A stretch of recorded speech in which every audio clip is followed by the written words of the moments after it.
Honourable chairman Bilawal Bhutto Zardari साहब और मुझी भेण ऑनरेबल अदी फराल टालपुर साहब। जनाब स्पीकर साहब,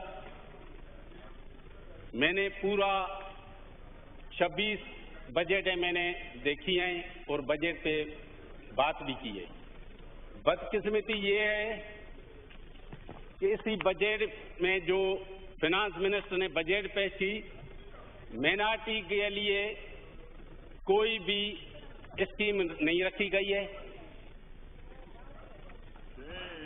जनाब स्पीकर साहब, हालांकि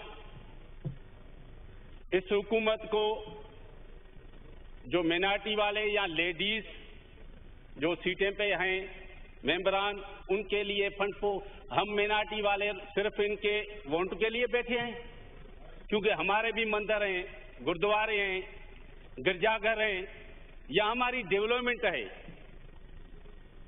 इनको हालांकि मैं अपनी क़यादत को भी रिक्वेस्ट करूंगा तो इनको जो है गवर्नमेंट को जो है पाबंद करे, क्योंकि माइनॉरिटी के मेंबरान इधर 6 मेंबर हैं अभी इस पे, तो इनको कौन सी तकलीफ है। हम किसी के डेवलपमेंट नहीं, हमारे से लोग हल्के के पूछते हैं तो भाई आप किस लिए बैठे हैं असेंबली में। जनाब स्पीकर साहब, दूसरा, ये हमारे को अपना डेवलपमेंट नहीं दे, पर हमारा जो अवैध ट्रस्ट प्रॉपर्टी ETPP का कम से कम 14-15 अरब हमारे पड़े हुए हैं, उससे दें भी हमारे कम से कम माइनॉरिटी का मसले हल हो जाएं। तो इस पे भी इनको कोई, मेरे को तो समझ में नहीं आ रहा है, कोई भी आगे आप देखो इनके मिनिस्टर नहीं है। हालांकि हमारी जब हुकूमत थी 2008 से 13 तक हमारा प्राइम मिनिस्टर इधर हर इजलास में बैठा होता था।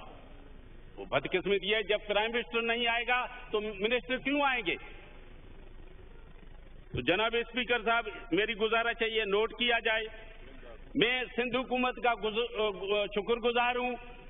सिंध हुकूमत हमारे चेयरमैन बिलावल भुट्टो साहब की हिदायत पर माइनॉरिटी के लिए, माइनॉरिटी क्या सारे मेंबरान को इक्वल उन्होंने फंड दिया है, तो मैं उसका शुक्रगुजार हूँ।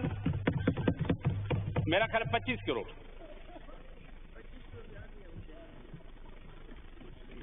जनाब स्पीकर साहब,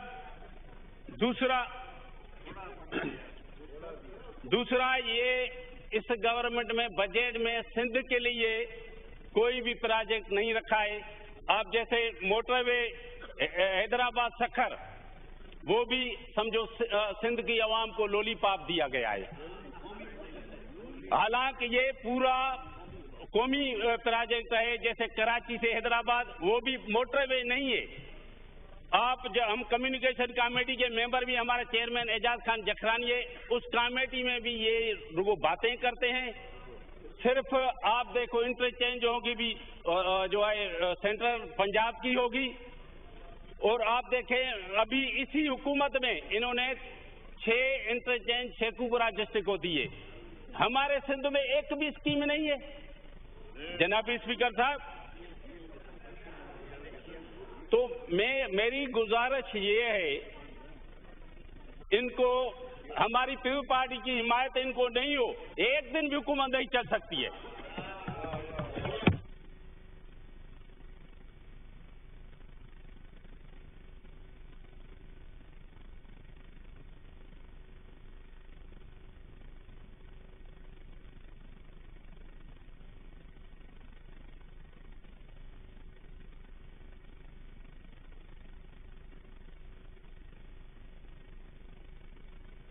% भी काम नहीं करने के लिए तैयार है।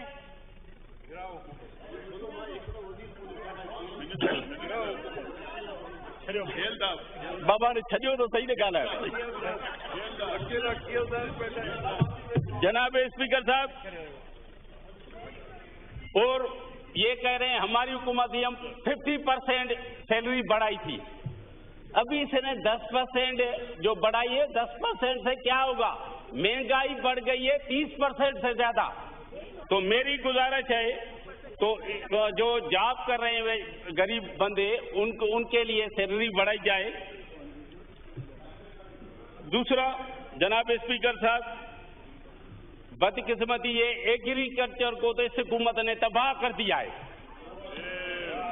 आप देखो गंदम कहाँ पहुंची है, चावल कहाँ पहुंचा है, इनकी कोई पॉलिसी नहीं है। और कॉटन कहाँ है? जनाब स्पीकर साहब, इस पे भी इनको सोचना चाहिए। जो बैठे हैं, इनको बजट बना के देते हैं, वो फाइनेंस मिनिस्टर को भाई आप पेश करो, उस पे कम से कम पॉलिसी होनी चाहिए। तो कम से कम हमारे इलाके में लारकाना, कंबर, शराद कोट में बिजली 18 घंटा बिजली नहीं है। गैस जहां सिंध से निकल रहा है, गैस नहीं है। जनाब स्पीकर साहब, दूसरी गुजारिश ये है, जैसे आप फाइनेंस मिनिस्टर जो है डिपार्टमेंट को इधर से जो है बोनस मिलता है, जो असेंबली का स्टाफ है उनको भी मिलना चाहिए, इक्वल मिलना चाहिए। दूसरा जनाब स्पीकर साहब, मेरी गुजारिश ये है, क्योंकि सिंध के जो प्रोजेक्ट हैं, आप देखो कराची में जो रोड सिंध हुकूमत ने दिए हैं, या जो अंदरूनी सिंध में जो काम चल रहे हैं, उस पे ये सिंध हुकूमत काम कर रही है। उस पे जो NFC अवार्ड के मुताबिक वो भी फेडरल हुकूमत नहीं दे रही है। मेरी गुजारिश है अपने कायदीन को, तो इनसे बात करनी चाहिए। हमारे साथ जो है नायब वजीर आजम जो है इसाक डार साहब ने पूरे मिनाटी के मेंबरान से मीटिंग की। उसने कहा भाई मैं आपको डेवलपमेंट फंड, उसके पिछले बार इधर कह रहे थे उसका वायदा पक्का होता है। मैं तो देख रहा हूं उसको 6 माह हो गए, उसका वायदा कहाँ हो गया? इसका तो मैं कहता हूं, जैसे हम सिंधी में कहते हैं झूठा वायदा, झूठा जो वायदा है।